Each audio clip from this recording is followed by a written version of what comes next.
Welcome back, everybody, to the Learning Can't Wait podcast. We have someone who really brings a lot of joy to this space, but also so much knowledge joining us today. We have Dr. Jeff Carlson, the head of National Education Partnerships at Clever. Welcome, Jeff. Thanks for having me. Good to see you. Good to see you too. The last time we were together, we were physically in person on a panel in Colorado, but now we're back home and we have lots to discuss. That's right. That's right. And it's still summer, so we're still hot. It's still good, but just a little bit less elevation. You know what? The less elevation is good for my lungs. And I'm glad you called that out. So let's use all the air we have left in our lungs to have this conversation. And you could start us off by telling everybody how you came to be the personal and professional version of yourself. So we'll start with the professional side, I guess. My parents were educators. So my stepdad was my principal in elementary school. My mom was my music teacher. And both of them worked in small school districts across the state of Idaho for over 3 decades, and retired here as well. And so I graduated from a graduating class of 32 in a public high school in a town where the only reason for the town was a logging mill, and it shut down when I was in eighth grade. And so I saw how our school system became the main thing that was happening in that community. Everything, yes, from the Friday football games, but also just a gathering place for people when they needed to know when something was going on. When there was forest fires, it's the place where everybody congregated. It's where the 4th of July celebrations take place. It's the heart of that community and still is today. And then I went and taught right out of college at the country's largest school system, New York City Public Schools in the South Bronx, and taught special education there. And those two experiences in completely different worlds, about as different as you could get within the United States, just reconfirmed for me what I knew, which is that education can be more than anything else, I think, a key for a kid to be able to have a successful life. Independent maybe of some of the circumstances that brought them into life. A great education can overcome a lot of things, and a great education can help people with a lot still be able to be their full selves. Personally, that same story kind of influenced me a lot too. I was a kid who was highly ambitious, but also wasn't sure I fit in where I grew up. I knew from about the age of 13 that I was gay, but didn't come out till I was 28. It took getting into a doctoral program for me to feel like my life was like good enough for everybody around me to be able to come out and share that full part of myself. And after 20 years as an adult living outside of Idaho, I came back a couple years ago, get to hang out with my family who's moved close by, convinced my husband to move back to Idaho here with me, and see it as a place where I can make a difference, not just professionally, but also as a place where I grew up. And it took a while to feel like that was possible. But I think part of that is just you get older and wiser too, and you get over some of your young person hangups. But I think, being able to come back and have that full circle moment has been a really cool thing personally as well. Your story touches on a lot of what I hear on the podcast of people who knew early that education was important, and that's why they got involved. But what I really appreciate about you as a person and what I know about your background, and you highlighted it here, is that you've had a real diversity of experiences, both where you lived, where you work currently. And I really do think that that shapes a lot of people's worldview, is how much of the world they've seen and lived and experienced.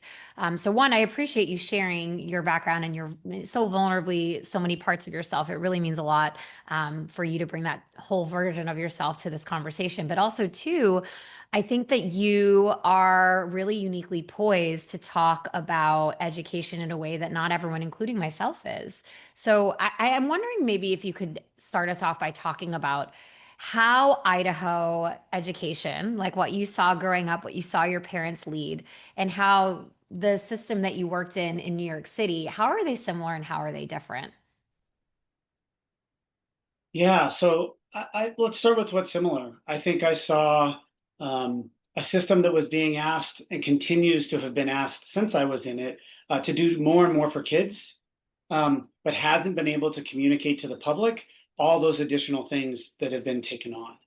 So I see school systems in New York and in council where, there was a washing machine and a dryer that people used to be able to dry their clothes. I had clothes on the ready for my kids when they came in, and hadn't been able to have something at home.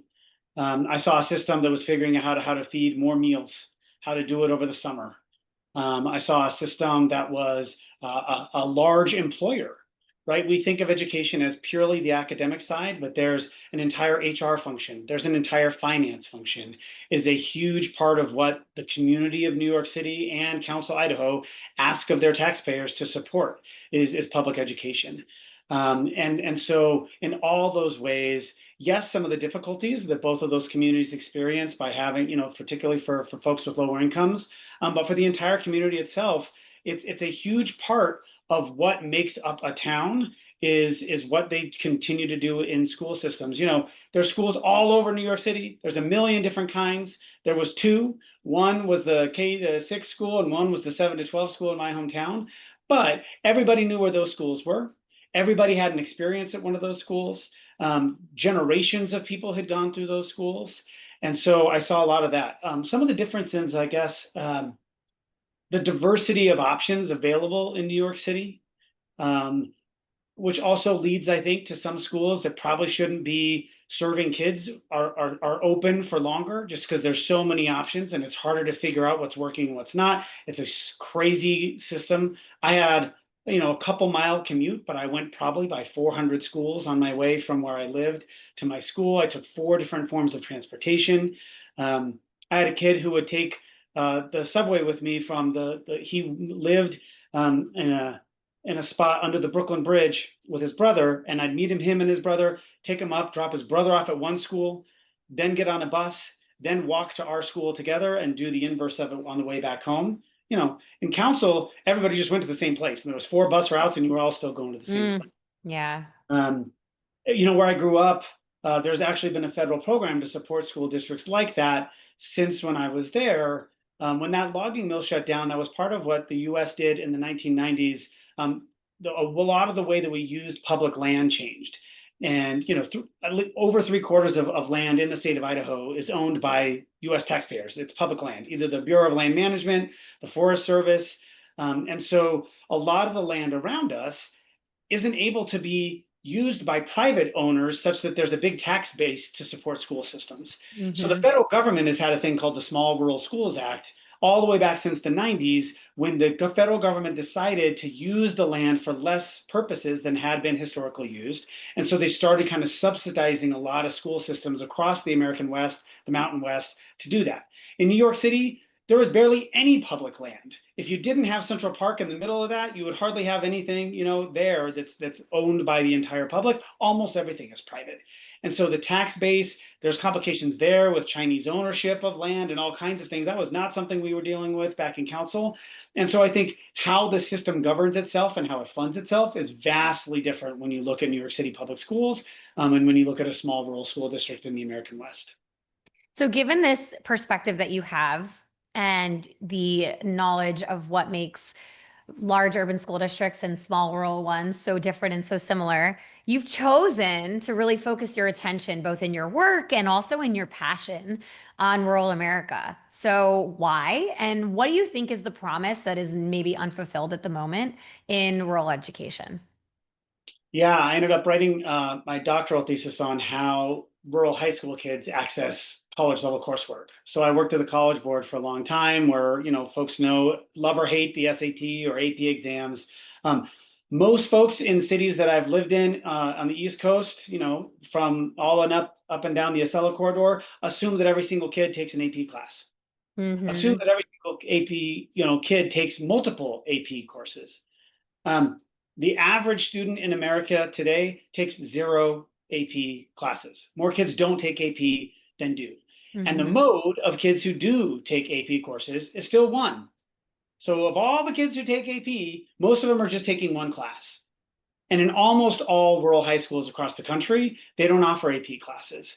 And so what you see is, because there's 1 high school in, the majority of school districts in this country, and that about 1/3 of kids in this country walk into rural schools every single day, that's a huge part of what I see where we at the national level don't talk about those kids and the things that they're facing in different ways.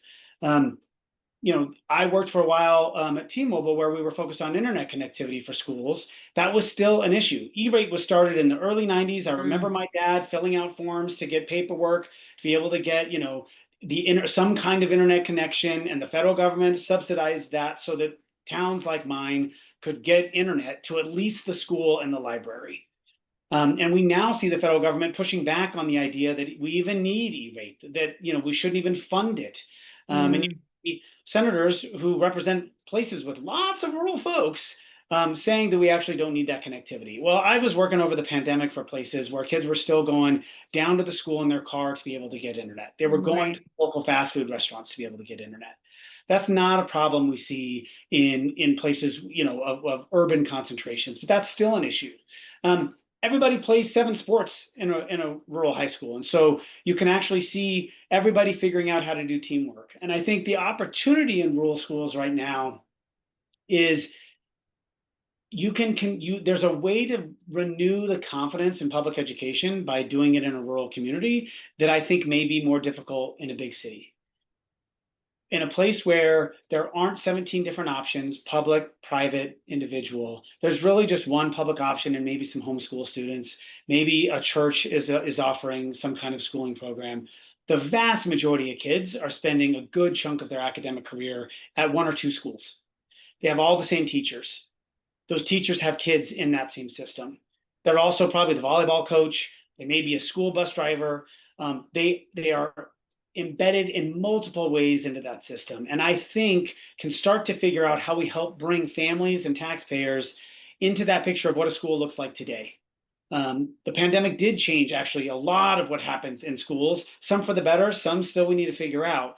But we've got to renew public confidence that there's a reason why we both invest with our tax dollars and choose, the vast majority of us choose to send our kids to those schools. And in a small town, there's still a level of trust, I would say, and a way where we see everybody still going to those same systems that I hope that we can figure out ways to get people to buy in and to continue to support that system going forward. Your work right now at Clever is really different than what you're naming here has been your historical Yeah. focus while you were at T-Mobile and while you're at College Board.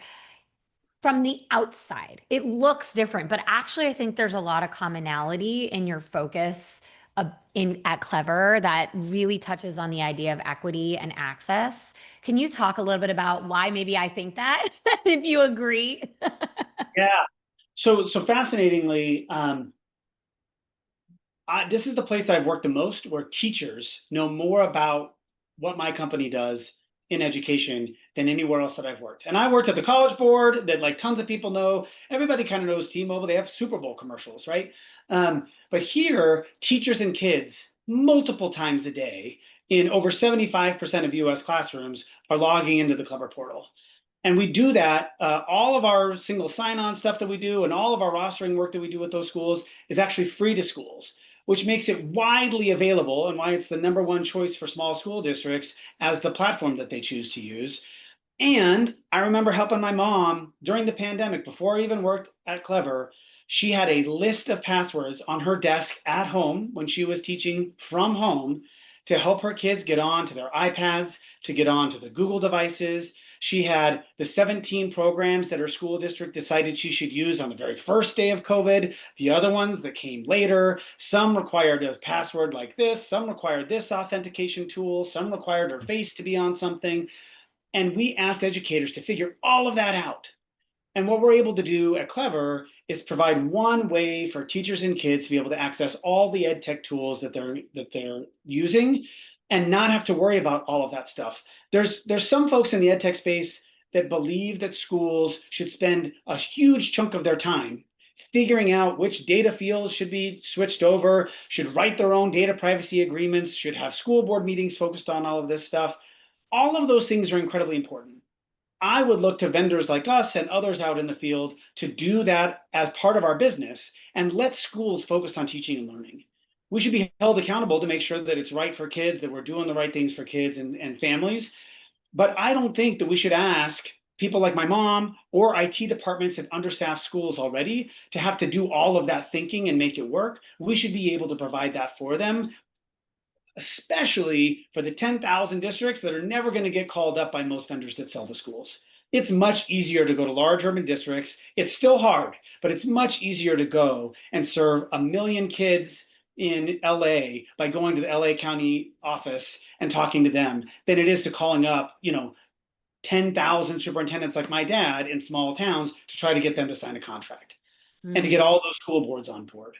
But if we can do some things collectively and make some systems that are interoperable and work for everybody, then we're actually serving all those rural communities like the ones I grew up in, and learning from big districts that have time and space and staff that can dedicate to that without expecting rural schools to figure that out too.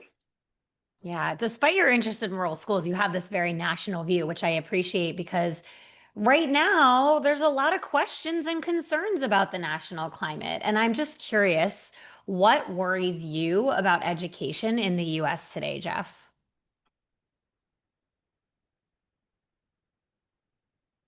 I think I'm afraid that policymakers in the US right now are trying to solve two particular problems via schools and school systems instead of addressing them with adults, with society at large, and things that we've chosen not to do through policy and legislation and regulation in the past. And I'll get to those two things in a minute, but this is a repeated pattern that we have done with schools. We ask schools to figure out segregation by busing kids around Boston and other major cities, thinking that we didn't have to address redlining and housing practices and having bulldozed freeways through urban communities in the 50s and 60s. We just thought we'd put 8-year-olds on buses, send them to different places, and thought that that would solve segregation. We've done the same thing over and over again, where we have asked school systems to take on societal burdens and ask our teachers to take on things that we as adults, that we as political parties, that we as taxpayers and voters haven't chosen to take on outside of that.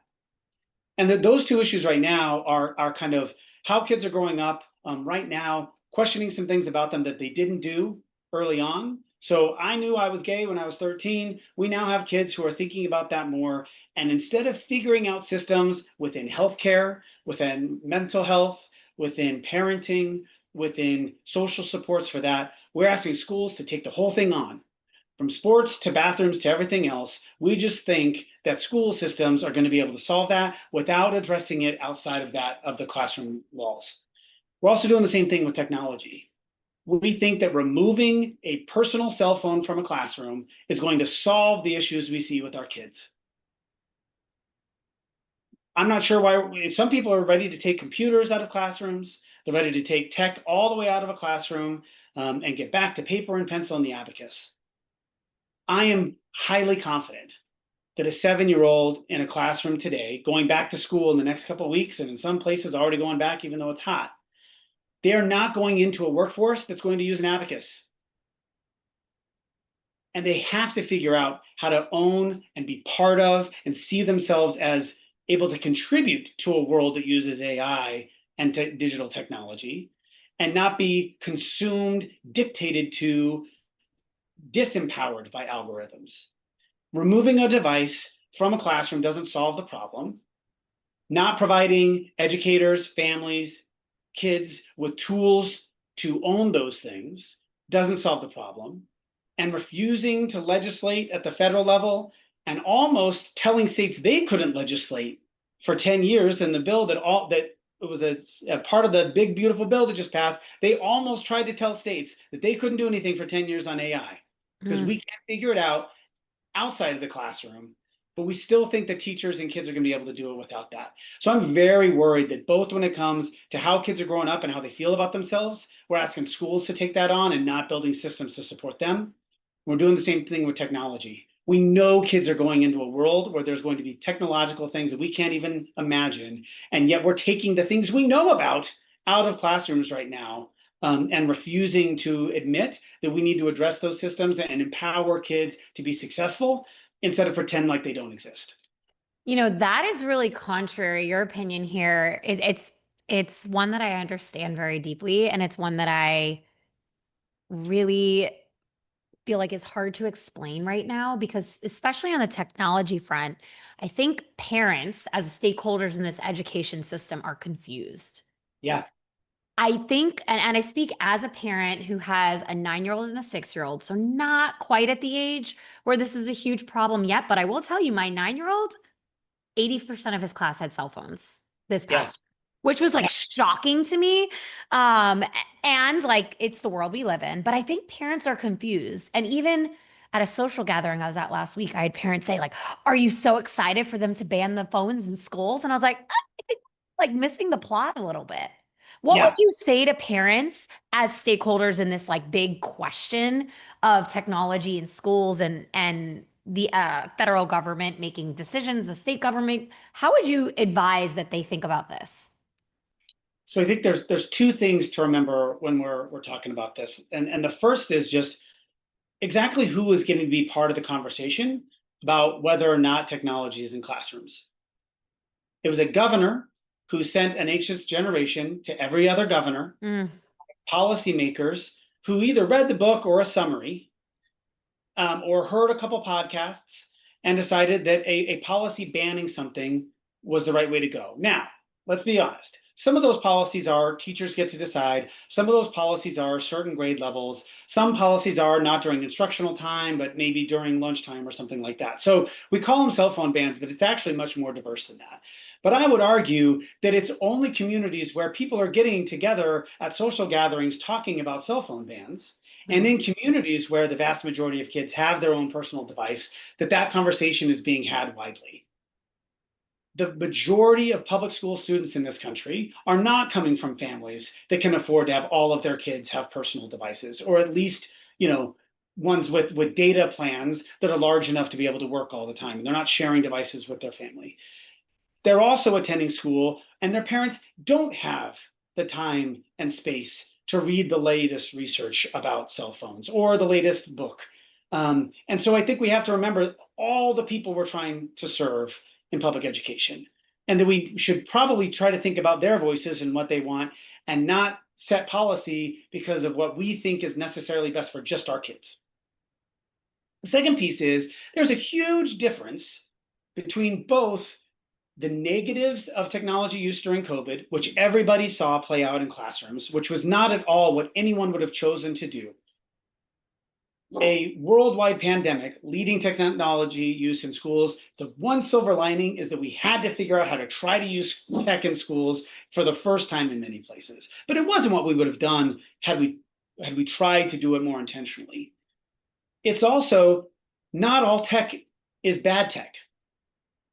A lot of what's in an anxious generation and a lot of the worries that we have about addiction and algorithms and student mental health is particular algorithmic bias and addiction protocols in a lot of like the big tech companies, what they're doing to kids on social media. And that is through a personal device a lot of the time. There are ways that we can control that use in a classroom. You can put controls on the internet. You can put controls on devices so that kids are only able to get in to things that they should be able to get in. Some kids are going to be enterprising and get around that, but some kids have always been able to do that. And that doesn't mean that we haven't stopped giving tests because some kids figure out a way to cheat.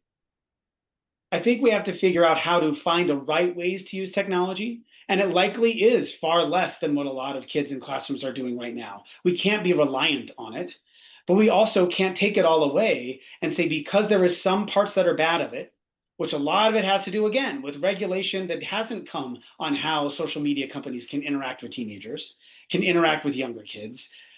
We now are telling schools that they can't do something, even though we're unwilling to tell big tech that they are not able to go tell our kids to use this algorithm, that when they get on YouTube, it's going to look exactly the same as it does for an adult. All they have to do is pretend that they're 25 when they sign up and they can see everything else. We haven't gotten any smarter about that. And I also don't think it's smart to rip it all out of a classroom because we haven't figured it out again for adults. Ooh, that's a word. Like I agree. I put blocks on my phone every day so that I'm not tempted to look at certain like not my phone, sorry, social media and Yeah. other things that like my ADHD brain love. Like my brain is fed by that algorithm and those short form videos. And I also keep it blocked at night when I'm having dinner with my kids and my husband. And like, I don't want to be distracted, but Yeah. I'm also letting myself have moments. I have a fully developed brain and I've read all the research and I've read Anxious Generation. So Yeah. we can't expect our kids to be in the same place I am at 40 something years old. So I really do think but we have to have some corporate responsibility, but that's not always happening here in our country. I think that's right. And there is responsibility that school systems need to take on to actually make sure that they have those systems in place. And it is fair to say that too many schools, too many classrooms, too many families are experiencing a lot of the bad part of tech right now. And there Yeah. are things we can do to make that better that aren't just a blanket ban on the use of some technology. And personal devices, I actually think make sense. There's an assumption that every single kid has a personal device, though, Yeah, no. right? So That's privilege right there. Like to right. We assume have to every think kid. about some of that too, is the idea that we're telling schools not to think about devices is leading to more and more schools not even thinking they should have devices for kids for use in schools. Or they're providing less and less devices for kids who don't have them to take home and do the work that they might need to do at home. And so there's a level of nuance in how we treat this that's going to be down. Again, I would argue a classroom, a school building, a district might be able to figure this out better than a state government, a federal government trying to figure it out for everybody. I would love to see the federal government and state government actually try to figure out the right regulation set for businesses to try to handle this for consumers, for Right. families, for Right. individuals, and maybe not necessarily tell a school what to do before they figure out what to tell a business what to do. And you know who's not going to be banning this and whose kids are going to have access to devices and learn how to do all the AI related, LLM related learnings in their classrooms on their devices, et cetera? Our most privileged populations, right? Those kids are going to have access, be explicitly taught, and receive and get a leg up because they are going to have the parental kind of involvement and the right conditions in their school and learning environment to ensure that they can exist in the world that we are building ahead of us and thrive in it. So I do have really big concerns from an equity perspective, what it does to children in communities that are historically oppressed and systemically marginalized if we make sweeping bans. It's applying a one size fits all solution when that's not what the conditions call for. Yeah, and I think too, it also takes responsibility and advocacy and uh, responsibility in a good way away from families too to figure that out. Right? There are a lot of families right now that are asking schools to ban cell phones. We'll just that it's all personal devices, but Sure. it's seen as cell phone ban. But it really should be something that we're figuring out within our families. And one kid in your household might actually be able to make some choices, whether it's age, whether it's just where they're at right now, where you're going to have a different conversation with them about the amount of tech that they're on than you might for another kid. And that is going to change over time as well. And so to take that autonomy and responsibility away from a family and say that a school is going to decide that for you, or that a family shouldn't do that in conversation with a school, and instead just say, here's what we're going to do for everybody, that's a level of choice that we're taking away from folks in a world that has been asking the education system to provide more and more choice. Mm. The other thing that you mentioned about wealthy families being able to do this, there's a lot of anecdotal information out there that wealthy kids are going to like Montessori programs with no tech during the day. And that there are a ton of those examples. And so you'll hear other folks say, if the Oh, wealthy yeah. tech titans are sending their kids to Montessori Yes, that's school, fair. Yeah. why are we putting our kids in front of a screen? And that is a fair question. Two things. One, those kids are also having access to the most state of the art technology outside of the classroom. Their Mhm. after school programs, their entire life is being lived in a family that obviously values and is working on technology because of the family situation that they're in. And two, it is an astronomical cost to provide the 3-to-1 teacher ratio that those families are enjoying, that frankly Some of those kids are getting dropped off by the family driver and picked up by the family driver when they come back. So when you think about the uber rich sending their kids to a certain kind of school, we've got to think about that.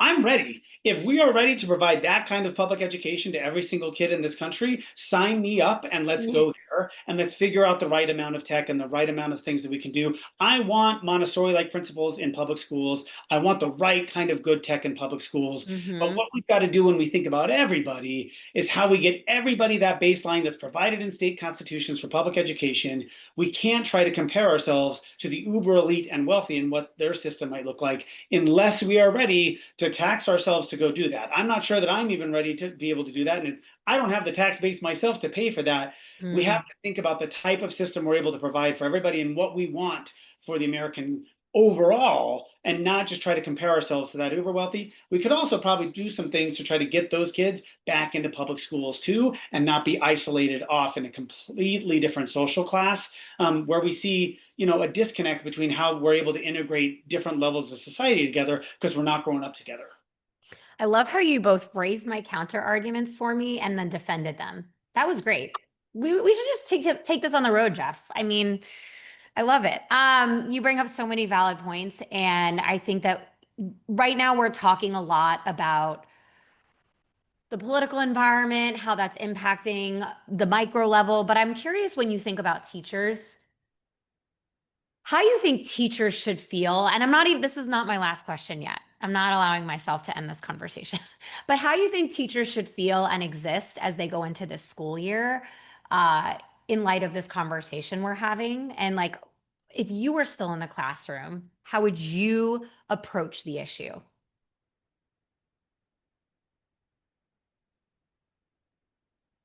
I think when I was a teacher, I was a teacher through Teach for America, and we had a program manager who would come in and help us figure out what we were doing wrong. And as you can imagine, based on my, telling people at the federal and state and local governments what they should be doing, I tend to think that we each individually can have a pretty strong sense of influence. It is true that in a classroom, you have to focus on what we called, when I was in the classroom, your locus of control, right? And you will burn yourself out quick if you spend too much time professionally trying to take on systems, policies, ways of work that are out of your locus of control. Part of the reason I left the classroom was because I was there during the budget crisis and I was last in, first out, and there was no jobs available by the time I found that out. The other part of it was that I knew after 2 years I was interested in some things that would have driven me crazy if I was going to be a classroom teacher. And I knew that there were teachers that could teach my kids far better than I might be able to, but I might be able to help those teachers get rid of some of the systems and issues that I saw plaguing everybody in my school. And so focus on what you can control. And the biggest thing I would say right now is your relationship with the families of the kids that you teach. And how do you start thinking about, hey, I learned about this program. Here's information about it. I'd love to see what you guys think. I was able to get some, our school has gotten some free licenses. I don't want to make this decision by myself. I may not even be able to make the decision. Our principal might make this decision, but talk to your families and at least give them the opportunity to engage with you on that. It's true that only a couple of families might have the time and space to do that. But guess what? Everybody who didn't have time and space still saw you reaching out saying, I think you have an opinion that is worthy about thinking about how we're going to teach our kids together this year. And so even if you don't get the feedback, and that may hurt, and you want everybody to fill out your survey and you want every form to get 100%, participation, just the fact that you're continuing to outreach and show families that you care about what they think goes farther than I think just a survey response will get you. You're showing them not just in tangible actions, but overall that you believe that they're an important part of forming the classroom relationships you have with their kids. And I think too many times we do only the reactionary things, only the things we've got to do to check the box to make sure we do it. We don't try to find ways when a kid had a great day to talk to the family. We fall back into letting the family know when the kid had a rough day. And we've got to be able to do better on that front end. Okay, you did just answer my final question as well, but I loved it. I loved it. That's, I mean, such important advice bringing our families in as stakeholders, making them feel welcome, engaged, supported, and a part of their kids' education, which they obviously already know they are, but they feel it from the teacher as well. Yeah. Jeff, you have been a delight. I really appreciate your bold vision and your really clear articulation of how we can be better for our public education. And I am so grateful you came on the podcast today. Well, I'm super glad that you asked. I'm glad we were able to get it scheduled. And, as folks are going back to school, I just think there may not be a more complicated time to figure out how to be in education right now. There's so many things that we're asking school systems to do, but it's also that makes it one of the best times to be involved in education is if we can figure this out, if we can have people trust that we're doing the right thing for kids, if we can show ways that we're trying to make this better and get better over time. I still believe that our education system is one of the single best ways we can help every single kid in our country live the life they want to live and for their family to feel good about having a kid here. And so even if it's complicated, it's work worth doing. The very best. Thank you so much, Jeff. And thank you for everybody who tuned in today. Awesome. Have a good one.